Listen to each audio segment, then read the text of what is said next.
Hey Freunde des Klemmbausteins, ich begrüße euch zum 7. Update meiner Microscale-Welt. Ja, heute werde ich das komplette Hotel fertig bauen. Vorab möchte ich mich aber nochmal bedanken für die ganzen Kommentare, das positive Feedback im letzten Update. Gerne mehr davon, da freue ich mich immer sehr drüber, wenn ihr mir eure Meinungen unten in die Kommentare tippt. Ja, jetzt starte ich auch sofort mit dem Baufortschritt, weil ich habe schon weitergebaut. Ich habe ja einmal auf Außen, wo wir ja diese Steine in das Notbautechnik gelegt haben, also einmal gekippt haben, sodass die Noppen nach vorne gezeigt haben. Da habe ich einmal Plates und Fliesen draufgesetzt. Das gleiche habe ich natürlich auch hier auf der Seite gemacht mit diesem Sand Blue. Dann habe ich hier links schon angefangen mit einer Ranke, die sich hier einmal um die Ecke schlängeln wird, aber dazu dann natürlich später noch mehr. Ja, und weil mir Details wichtig sind, habe ich hier vorne Steine und so ins Wasser gesetzt, wo dann vielleicht der Ursprung unserer Ranke sein könnte. Jetzt gehe ich einmal mit euch rum und zeige euch mal, was ich hier schon gebaut habe. Da habe ich die Jumper Plates hingesetzt hier vorne, weil hier mal später dann die Mauer hinkommt, die ich nach innen versetzen möchte. Also nicht wie hier nach außen, sondern hier machen wir es anders. Und das gleiche Prinzip habe ich auch hier angewandt, also auch die Jumper Plates. Hier unten könnt ihr ein Loch erkennen, da kommt dann später die Beleuchtung durch, beziehungsweise die Kabel durch, die dann in unser nächstes Haus führen werden, was dann irgendwann hier neben dem Hotel entstehen wird. Ja, und jetzt baue ich auch sofort weiter und zeige euch nachher den nächsten Baufortschritt. Hey Freunde, noch eine kurze Info für euch. Hatte ich eben ganz vergessen, euch mitzuteilen, aber war mir schon wichtig, dass ihr da Bescheid wisst. Und zwar geht es darum, ich möchte ja dieses Microscale-Projekt hier richtig groß machen. Das heißt, diese Stadt, diese Welt soll ja immer mehr wachsen und ihr sollt immer mehr zu sehen bekommen, was ich hier für Ideen habe. Aber um dieses Projekt hier groß zu machen und um diese Welt hier immer weiter ans Wachsen zu kriegen, habe ich festgestellt, dass das mit Lego-Steinen nicht funktionieren wird. Das werde ich mir auf Dauer nicht leisten können, weil die einfach zum Teil bestialische Preise verlangen. So, jetzt habe ich Gott sei Dank Kontakt gehabt mit anderen Lego-Städtebauern, möchte hier speziell den Joe Klemmbaustein und auch den Stadtbaustein herausnehmen, aber natürlich auch vielen Dank an alle anderen. Und zwar wurden mir hier Tipps gegeben, wo ich auch Alternativherstellersteine, also Steine von Alternativherstellern. Ich finde dieses Wort alternativ immer ein bisschen blöd. Sind ja im Endeffekt auch Firmenhersteller, die Klemmbausteine herstellen. Oh Mann, wie oft ich dieses Wort herstellen jetzt gesagt habe. Und da wurden mir ein paar Shops empfohlen. Zum Teil, zum einen auf AliExpress, aber auch in Deutschland ein Shop. Und da muss ich ehrlich sagen, da bin ich mit der Qualität echt zufrieden. Ich habe ja bis jetzt Abstand genommen von anderen Herstellerfirmen, weil ich immer dachte, die Qualität passt da nicht. Und ja, mir wurde jetzt das Gegenteil gezeigt. Also die Qualität ist echt top. Ich bin an die Farbabweichungen muss ich mich noch ein bisschen gewöhnen, dass man zum Beispiel bei diesen Grautönen ein bisschen andere Grautöne hat. Aber das kann man ja auch gezielt einsetzen. Und wir werden natürlich weiterhin auch bei Lego, bei Bricklink einkaufen. Natürlich. Ne? Also es gibt ja auch ganz viele Steine, nicht von Alternativherstellern oder ich möchte spezielle Farben haben, die es nur von Lego gibt. Also werde ich hier jetzt die unterschiedlichen Klemmbausteine, sowohl Lego als auch andere Klemmbausteine, jetzt hier in meiner Microscale-Welt mischen. Ja, das wollte ich euch auf jeden Fall mitteilen. Nochmal vielen, vielen Dank an alle und die Kanäle von Joe Klemmbaustein und Stadtbaustein findet ihr auch unten in der Videobeschreibung. Schaut da auf jeden Fall mal vorbei. So, und jetzt zeige ich euch aber, was ich bis jetzt schon gebaut habe. Ich gehe jetzt mal mit der Kamera rum. Ja, hier habt ihr jetzt mal eine andere Ansicht auf unser Hotel. Ich gehe jetzt mal, wandere einmal mit der Kamera weiter, dann könnt ihr mal sehen, was ich jetzt hier auf der Seite schon gebaut habe. Ja, hier unten befindet sich unser Seiteneingang für unser Hotel. Da geht dann eher das Personal rein, würde ich sagen. Da stelle ich mir vor, dass wir hier hinter eine Küche oder Waschküche haben. Hier an der Seite könnt ihr erkennen, ja, das passiert, wenn man noch nicht perfekt alles sortiert und aufgeräumt hat. Dann liegt auf einmal so ein Teil darum und dann kam mir die Idee, das können wir doch super verwenden. Das könnte doch so eine Art Lüftungskühlrohr sein. Hier unten ist ja auch die Lüftung hinter dieser Plate Modified mit Rillen. Ja, ich finde, das sieht klasse aus. Dann habe ich die Tür, die habe ich im Endeffekt genau mit diesen Plates gebaut, habe die einmal gekippt und habe die hinten dann an anderen Plates befestigt. Dann habe ich hier einmal eine Lampe noch mit angebracht. Ja, und hier drüber, da befindet sich eine transparente Plate. Und hier könnt ihr schon das Kabel sehen. Ja, da möchte ich natürlich beleuchten. Ich denke, das werde ich dieses Update nicht mehr schaffen, um euch das alles zu zeigen. Das wird aber folgen. Aber ich habe die natürlich schon mit eingebaut. Ja, und dann hier unten habe ich dann Einerfenster genommen mit auf der Seite Fensterläden und dann hier oben diese Bodentiefen oder ja, diese höheren Fenster eingebaut. Ja, und jetzt zeige ich euch mal die Seite mit dem Sandblue und dieser Ranke, die sich da um die Seite schlängelt. So, die Kamera habe ich jetzt mal abgestellt. Jetzt könnt ihr euch mal hier die Seite anschauen mit dem Grünzeug. Ich finde, das sieht klasse aus, ne? Lockert das Ganze nochmal ein bisschen auf mit dem Grün hier über diesem Sandblue und zwischen diesen Fenstern hier durch, genau. Und dann geht das einmal hier bis zur Vorderseite. Ja, hier unten hatte ich ja schon gesagt, haben wir dann die Öffnung, wo dann die Stromkabel durchkommen zum nächsten Haus und darum muss ich auch unten nichts bebauen, weil man wird hier den unteren Teil sowieso später nicht sehen können. Genau, und jetzt geht es dann ab zur Vorderseite, da habe ich jetzt echt Bock drauf. Ich habe schon so ein paar Ideen, was den Haupteingang und so angeht, aber bin da selber gespannt. Also ich baue mal sofort weiter. Ja, hier könnt ihr euch schon mal ein besseres Bild davon machen, wie ich mir hier diesen Haupteingang und diese Vorderseite ungefähr so vorgestellt habe. Ich habe das Ganze, glaube ich weiß es nicht, ich habe irgendwann aufgehört zu zählen, mindestens viermal wieder abgerissen, dann sind mir wieder neue Ideen gekommen. Dann kam die Idee mit den Bögen, dann musste ich aber mir genau überlegen, wie mache ich das, wie passt das auch von der Symmetrie her. Ja, und das ist jetzt die Endversion. Hier unten haben wir, geht die unterste Etage, geht im Endeffekt über 2 Etagen. Das hat man ja häufig in so großen Hotels, großen Häusern, dass die untere Etage sehr, sehr hoch ist. Dann haben wir hier unten auch eine Glasdrehtür habe ich hier eingebaut. Da kann ich euch mal kurz ein Foto einblenden, da kann man es noch ein bisschen besser erkennen, wie ich mir das so vorstelle. Das wird natürlich auch von hinten alles noch beleuchtet, genauso wie hier die ganze Verglasung. Dann zeige ich euch jetzt mal, wie ich hier diesen Pinöppel befestigt habe. Da kommt ja später noch hier diese Verzierung dran, die wir ja von diesem Lego Mini Modular Hotel kennen.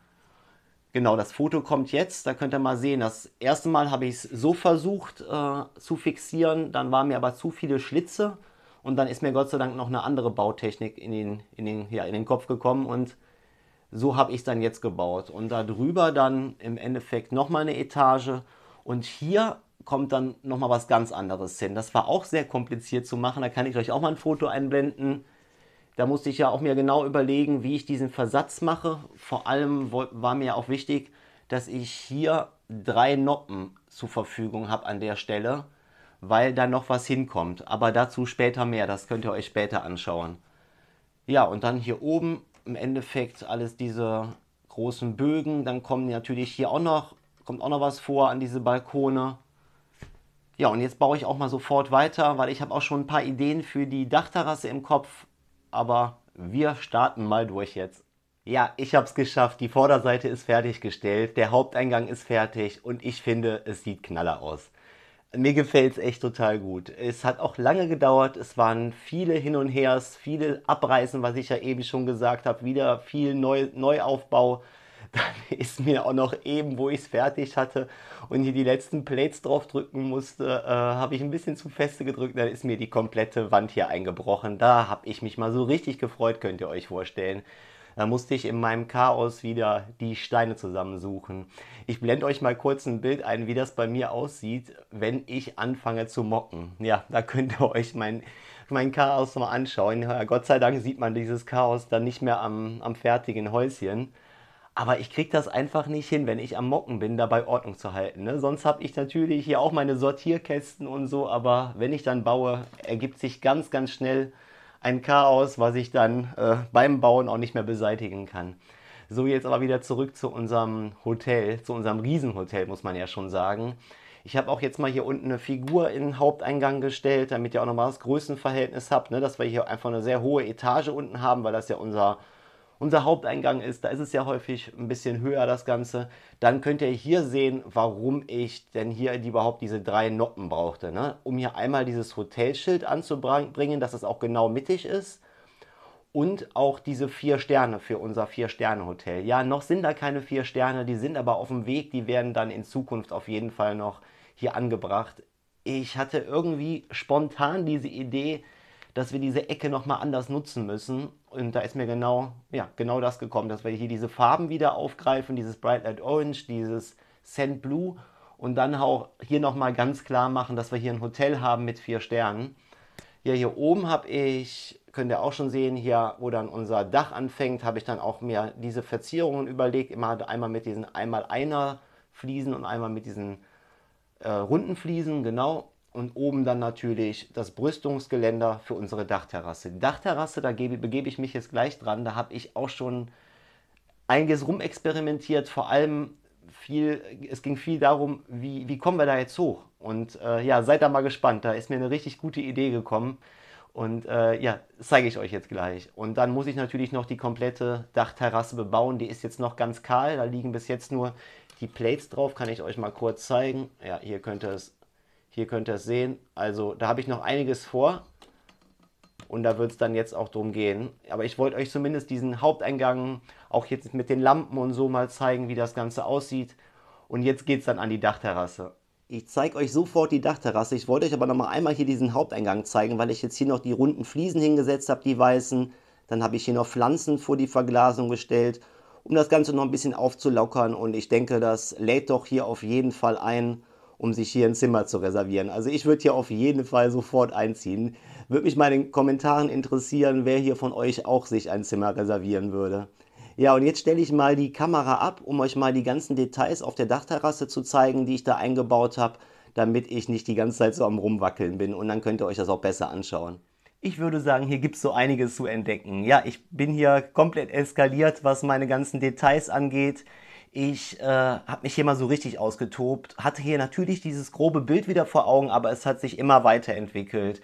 Wo ich besonders stolz drauf bin, na, ich bin im Endeffekt auf alles stolz, wenn ich ehrlich bin, aber sind hier diese beiden, ja, Aufzug und Treppenhaus. Ich habe halt lange überlegt, wie kommen wir hier hoch, hatte ich ja eben schon gesagt. Und dann kam mir die Idee mit dem Aufzug. Und dann sagte meine Frau, ja, aber du brauchst doch einen Notausgang. Was ist denn, wenn der Aufzug mal defekt ist? Was ist, wenn du da Leute oben auf der Dachterrasse hast?